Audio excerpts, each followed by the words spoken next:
আসসালামু আলাইকুম রহমতুল্লাহ। সম্মানিত দর্শক ও শ্রোতা, আশা করি আপনারা সবাই ভালো আছেন। দর্শক, আজকে ভিডিওটির মধ্যে আপনারা জানতে পারবেন কোনো গর্ভবতী মহিলা স্বপ্নে মাছ দেখলে এর ব্যাখ্যা বা তাবির কি হতে পারে। দর্শক, স্বপ্নের ব্যাখ্যা বা তাবির জানতে ভিডিওটিকে না টেনে সম্পূর্ণ দেখুন এবং আপনি আমার চ্যানেলটিতে নতুন হয়ে থাকলে অবশ্যই চ্যানেলটি সাবস্ক্রাইব করে সাথে থাকুন। দর্শক, স্বপ্নের তাবির বা ব্যাখ্যা জানার আগে আমাদেরকে জানতে হবে এবং বুঝতে হবে স্বপ্নদ্রষ্টার পারিবারিক এবং পারিপার্শ্বিক বিভিন্ন অবস্থা আমাদেরকে বিবেচনায় নিতে হবে, কারণ স্বপ্নদ্রষ্টার পারিবারিক এবং পারিপার্শ্বিক বিভিন্ন অবস্থার উপর নির্ভর করে মূলত স্বপ্নের ব্যাখ্যা বা তাবির হয়ে থাকে। তাছাড়া যেই জিনিসটি স্বপ্ন দেখেছে সেই জিনিসটিকেও বিবেচনায় নিতে হবে, সেই জিনিসটির অভ্যাস এবং সেই জিনিসটা কেমন এবং কি দেখেছে সেদিকে আমাদেরকে খেয়াল রাখতে হয়। দর্শক, যাই হোক, আজকে যে স্বপ্নের ব্যাখ্যা বা তাবির বলবো তা হচ্ছে ইবনে শিরিন রহমাতুল্লাহ আলাই স্বপ্নের তাবির নামক ব্যাখ্যা গ্রন্থ থেকে।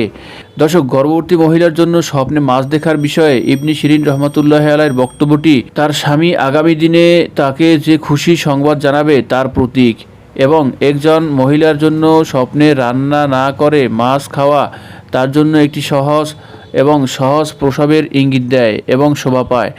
অর্থাৎ কোনো গর্ভবতী মহিলা যদি স্বপ্নে মাছ দেখে তাহলে বুঝতে হবে অচিরেই তার সন্তান হবে এবং সন্তান খুব সহজেই ডেলিভারি হবে, এমনই একটি ইশারা বহন করে থাকে।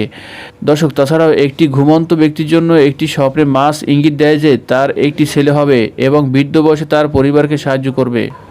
দর্শক, তাছাড়াও কোনো গর্ভবতী মহিলা যদি স্বপ্নে মৃত মাছ দেখে এর অর্থ বেশি ভালো হয় না। এর অর্থ হবে এই স্বপ্নদ্রষ্টার গর্ভে যে সন্তান রয়েছে এই সন্তানের কোনো ক্ষতি হতে পারে। দর্শক, তাছাড়াও আপনি যদি অন্য আরও কোনো স্বপ্ন দেখে থাকেন আমার ভিডিওগুলো কমেন্ট বক্সে আপনার সেই স্বপ্নের কথা লিখে জানাতে পারেন।